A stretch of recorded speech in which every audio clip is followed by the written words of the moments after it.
Hello everyone, welcome back to the workshop. Now, if you've been following the channel, you will know I have a Suzuki DRZ4S. It's brand new. I chopped in my gas EC300 for it because I wanted something more road capable, but also capable of doing the trails. Now, the DRZ has got a run-in period of 1,000 kilometres or 2 months, whichever comes the soonest. Now, given that I bought the bike at the end of October, obviously thinking about 2 months, that's in the winter months, so I might struggle to do 1,000 kilometres, and equally I may get to this 2 month period and I've only done 10. So I've got a problem. So what I thought I would do is I would take the bike down to Spain. So my plan was put the bike on the back of the car, because I've got a rack that goes on the back of the Land Cruiser, drive down to Granada, which is quite a long way from here. I mean, it's about, I don't know, 1,500 kilometres from my house, and then book into a hotel in Granada and then spend some time exploring the Sierra Nevada mountains. Now, it's an area I know of Spain because I used to live there.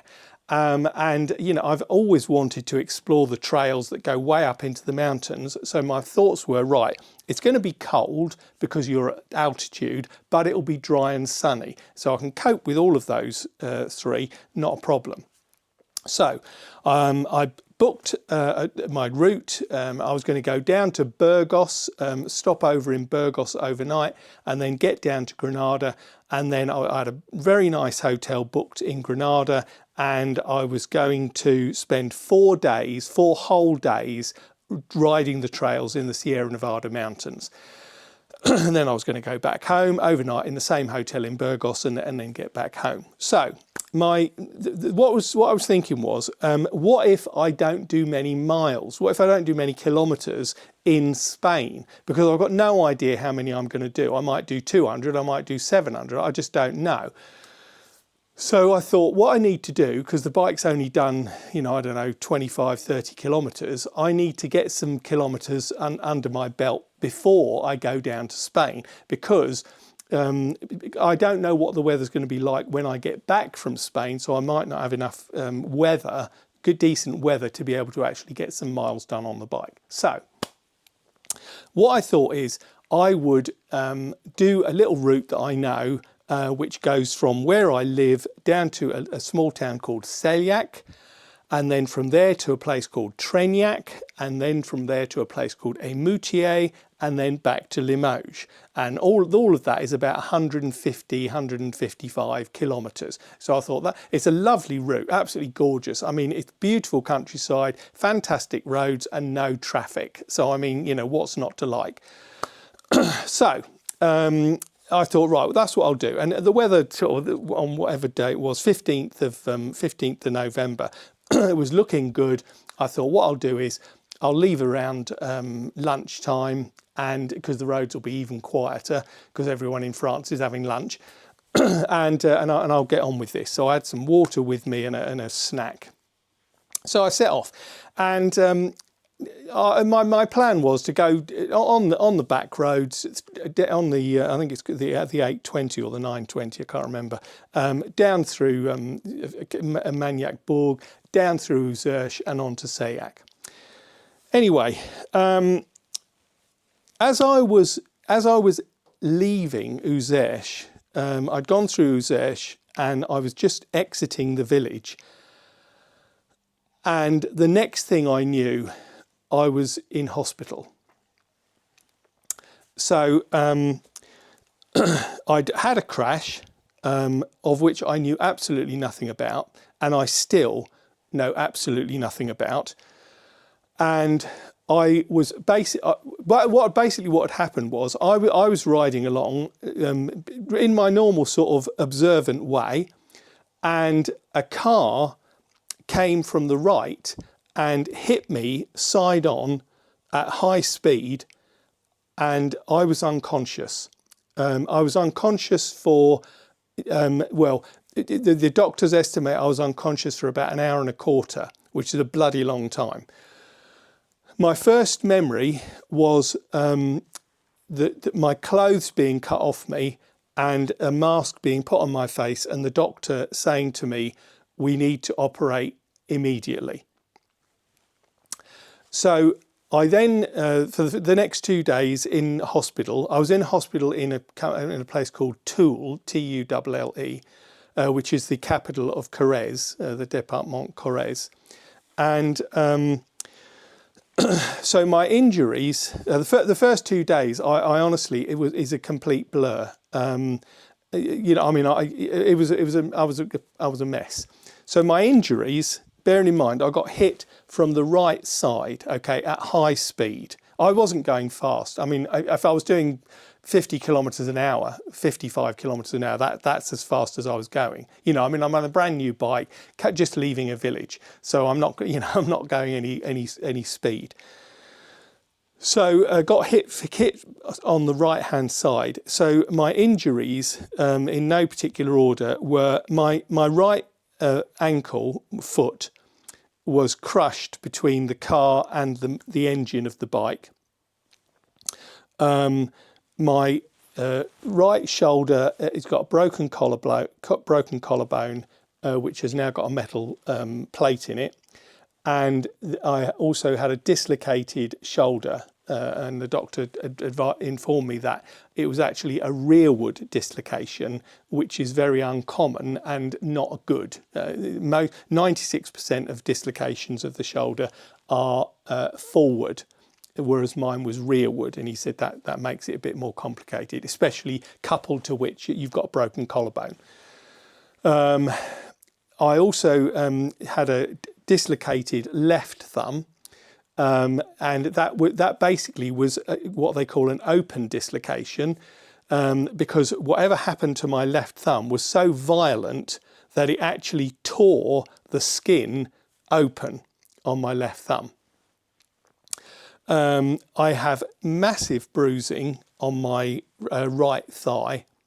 I mean, serious bruising on my right thigh. And I've got bruising on my arms and on my, well, everywhere on the right side. I mean, the first few days in hospital, I couldn't cough without a lot of pain, because basically everything was just bruised to buggery. So in terms of what actually happened, firstly, I don't know. I mean, you know, if I had a gun to my head and I've got to tell them what happened, I wouldn't be able to, because I have absolutely no memory of this accident at all. All I remember was I was riding my bike and then I was in hospital. The intervening hour and a half is a complete and utter blank. But what I suspect happened, from what the gendarmerie has told me, and also knowing the sort of road layouts there, is that I'm leaving Uzersh and I'm coming towards a junction, followed shortly thereafter by a roundabout, which goes off to the motorway or goes down to Sayak, which of course that was the direction I was planning to head in. And I think what's happened is that a car has come from a road on the right, which goes down to a place called Vigeois. They have come along wanting to turn left to go down towards Uzersh. They've looked right to see if there's anything coming that could prevent them from pulling out, and they've simply shot across this quite big junction at speed to get into their road down to Uzersh. And of course, I was the sandwich. I was the filling of the sandwich, and so that's what I suspect has happened. But I've got no confirmation of that. I mean, thankfully, the driver of the car stopped, because one of the things that was going through my mind while I was laying in the hospital bed was, what if it was somebody young? What if they were on drugs? What if they were drunk? What if they just hit me and then drove off? You know, there'd be literally and there were no witnesses. From what I understand, there are witnesses, and also the person who hit me did stop. And they're apparently an elderly person who is blind to motorcyclists, quite obviously. So that's what I believe. That's what I believe happened. So I've now got, you know, I mean, this is what, I don't know, 3 weeks, 3.5 weeks ago. I've got a long recovery. I've got 3 months of physiotherapy ahead of me. There won't be any skiing this year. We had 2 ski holidays booked, one in Canada, one in Italy. The Canada one's been cancelled. The Italy one is going ahead because it's with the family. The Canadian one was just myself and my wife. And I am going on that. I mean, obviously I won't be skiing, but I can. By then, I'm hoping I'll be able to walk better. I can't walk particularly well at the moment. And so I've basically just got to recover. You know, it's really interesting because I've got bruises coming out and areas of my body that are starting to hurt that didn't hurt 2 weeks ago. You know, it's almost as if my body has said, right, we need to deal with the big stuff first. Okay, so let's sort out the big stuff. You know, the shoulder, the ankle, which is taking a long time. That will take a long time. But you know, my arm is severely bruised. My shin is severely bruised, and I never felt those bruises, you know, weeks ago. So it's really weird the way it's going on. But you know, I mean, obviously I will recover. I will ride bikes again. You know, that's what I do. So I've started buying gear because I think if you can't ride your bike, the best thing you can do is buy stuff related to the bike. So the first thing, the first thing I bought is a new helmet. It's an aero. You can, you know, have opinions about aeros. I have an aero already, which I use for my off-road stuff, and I love it. It's very light, extremely comfortable. And does exactly what I want it to. So I've bought another aero, but a more sort of road-focused aero rather than the off-road one, which I generally use with goggles. My helmet, when I collected my helmet from the garage that recovered the bike, and when I saw the helmet, and the pictures don't do it justice. Well, one, I'm not surprised I was unconscious for a length of time. But two, if I hadn't survived this, I think nobody would be really surprised, given the state of the crash helmet. I mean, it's smashed to pieces, absolutely smashed to pieces. It was a Nolan helmet. You know, and there's nothing wrong with Nolan helmets. You know, they do what they're supposed to do. But the condition of the helmet is just absolutely staggering, really, really surprising. So new helmet. I've also ordered new rucker gear because I was wearing my rucker gear. I mean, I was wearing all the right gear. You know, it wasn't like I was out in flip-flops and a T-shirt. But it all got cut off me. You know, so all my sort of really expensive rucker gear is in shreds. So I've ordered some new rucker gear. I mean, all of this will be picked up by the insurance, I'm sure. I'm not unduly concerned about it. But I thought, well, I want to be able to get back on the bike when I can. Because, you know, I've got a big trip planned at the end of March. And that might sound a long way away, but, you know, it'll soon come round. And I'm hoping I can still do that. It's about 5,000 miles or kilometres. It's 5,000 somethings. Basically around the entire country of Italy. And I'm planning to take, I'm pretty sure, my Husqvarna.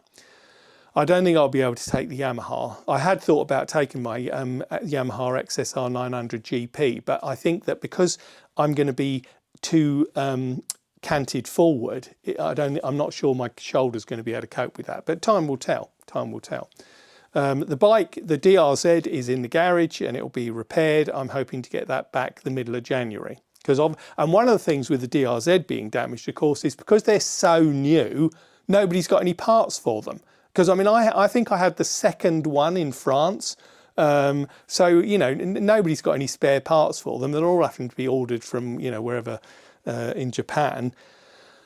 So that should come back to me the middle of to the end of January, and then I'll be able to get back on that. Obviously, depending on my recovery. So that is the story of me and my DRZ so far. Not what I had planned, not what I had hoped for, but you know, shit happens. The accident wasn't my fault. I'm not sure anybody could have avoided it, because I'm not a bad rider. I've done advanced training. I'm an observant rider. I take my wife on the back of our BMW. So, I know how to look after a bike when you've got more responsibility than just for yourself. But yeah, incredible. Anyway, that's the end of this video. I hope you've mildly enjoyed it. If you have, please give me a thumbs up. That would be very, very helpful. And subscribe if you want to hear more tales of tragedy. Hopefully not too many. Anyway, thanks for watching, and I shall see you next time. Bye for now.